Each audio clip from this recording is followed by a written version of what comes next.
देखिए, ये जो मज़ार यानी कब्र जो है शहंशाह औरंगज़ेब बादशाह की है।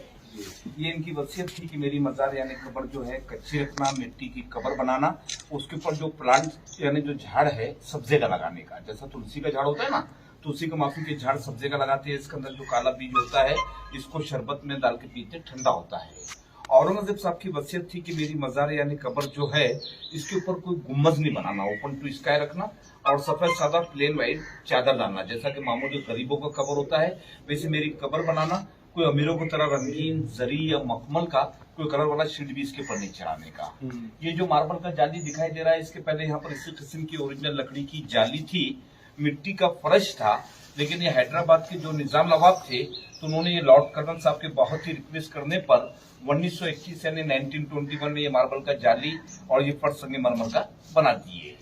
औरंगजेब साहब की लास्ट विल थी कि मेरी कब्र सिर्फ 14 रुपया 12 आने में बनाने का।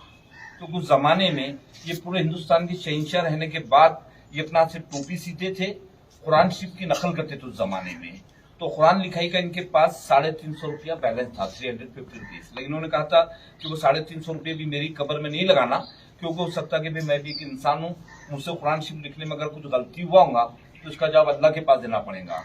इसलिए सब पैसा उन्होंने गरीबों में और फकीरों में तकसीम कर दिए थे और अपने बड़े लड़के को बुला के ये वसीयत किए थे कि चाहे मेरी कब्र कैसी भी बने, जो मेरी टोपी सिलाई का 14 रुपया 12 आना है उसी में मेरी कब्र बनाना, तो हुकूमत का भी पैसा मेरी कब्र में नहीं लगाना। इनका जन्म जो हुआ था तो ये 1616 में पैदा हुए थे गुजरात यानी दाहोद में, और इनका इंतकाल 1707 में अहमदनगर के अंदर हुआ, पूना के पास। तो ये हिसाब से इनकी टोटल उम्र 91 बरस की हुई। 50 साल इन्होंने पूरे हिंदुस्तान पर हुकूमत की है। लेकिन इनको यहाँ पर लाने की खास वजह ये थी कि बाद में एक बहुत बड़े बुजुर्ग है, उनका नाम है हजरत ख्वाजा सैयद जैनुद्दीन चिश्ती, जो अजमेर वाले ख्वाजा जी है, तो उन्हीं की फैमिली के लास्ट सूफी गुजरे। तो औरंगजेब ने इनको अपना गायबाना टीचर यानी गुरु माने थे, क्योंकि औरंगजेब जिस टाइम जिंदा थे तो ये बाबा जी को गुजर के 400 साल का जमाना हो गया था। लेकिन औरंगजेब साहब अपने दौरे हुकूमत में जब भी औरंगाबाद आते थे तो ये बुजुर्ग के पास आते थे, इसलिए इनको यहाँ पर एक सुकून मिलता था, इसके लिए उन्होंने उनके अपना गुरु माने थे। अभी सामने लिखा है इसके ऊपर हुवल हय्युल क़य्यूम, यानी इसका मीनिंग ये होता है कि रहने वाली जात सिर्फ अल्लाह की। उनका मीनिंग होता है यानी स्वर्ग यानी जन्नत।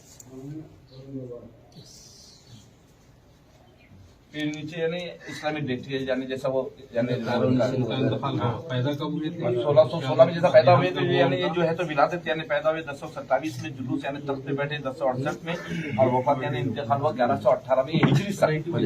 हिजरी